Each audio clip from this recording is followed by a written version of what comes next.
Hello, welcome to Access. Today we are joined by Scott, who's the animation director on Rainbow Six Siege. Really pleased to meet you, Scott. How are you? Nice to meet you. I'm good, thank you. Now, at Gamescom, we've revealed Spectator Mode, which is quite an interesting thing for a tactical first-person shooter. You know, what was behind the decision to include that? The tactical reason behind it is that you can add another player essentially into the game, not really to play the game, but to spectate and to watch what's going on. That's why it's called the Spectator Cam. Okay. It's a great teaching tool so that players can go in and really review the different tactics that are going to be used.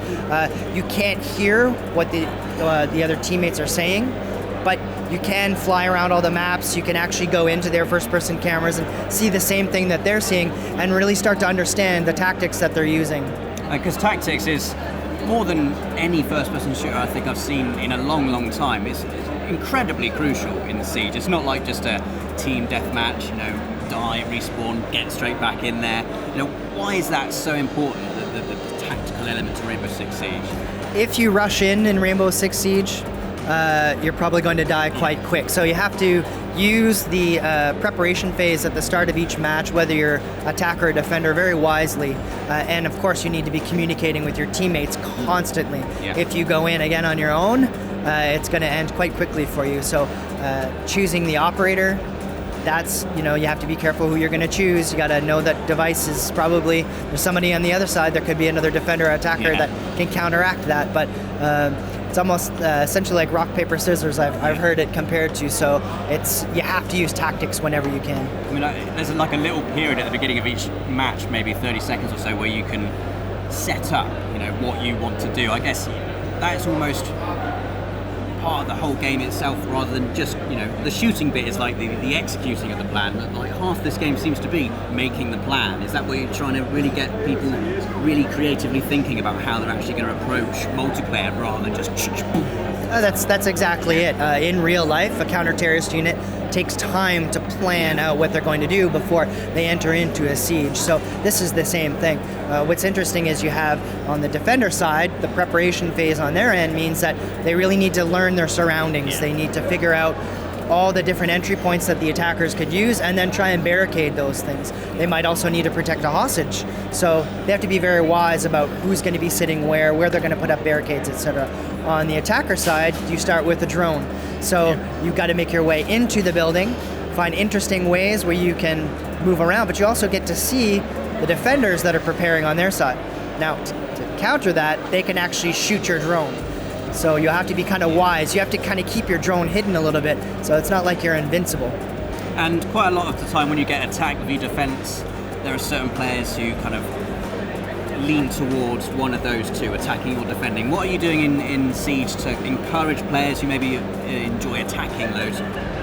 What are you doing to encourage them to, try out the defending part of it as well? What makes each bit, fun to play? Well, what makes it fun to play and to change sides is really the operators. We have 20 different operators from 5 major CTUs from around the world, and each gadget is totally individual to them. So really it's about choosing which gadget you really like to play with and you get good at using. But it's also about building a team of good operators together like that so that you can use all your devices together effectively. Taking a point man, as we see today with the new GSG-9, who has a flash bang set up on the front of his shield. You take a breacher, you breach through the wall, then you come in with the flashbang, you disorient everyone, right? And then you get the rest of the crew in behind him. I mean, that's really what makes it fun. But you have the same thing about attacker and defender side. It's all about choosing different gadgets to play with. And destruction plays quite a key part in it as well. And quite often destruction is just, look how cool it looks when everything falls down. But again, tactically, destruction can be used in Siege. Like, not just blowing stuff up, making tiny little holes so you can, Destruction for us is a major advancement in gameplay.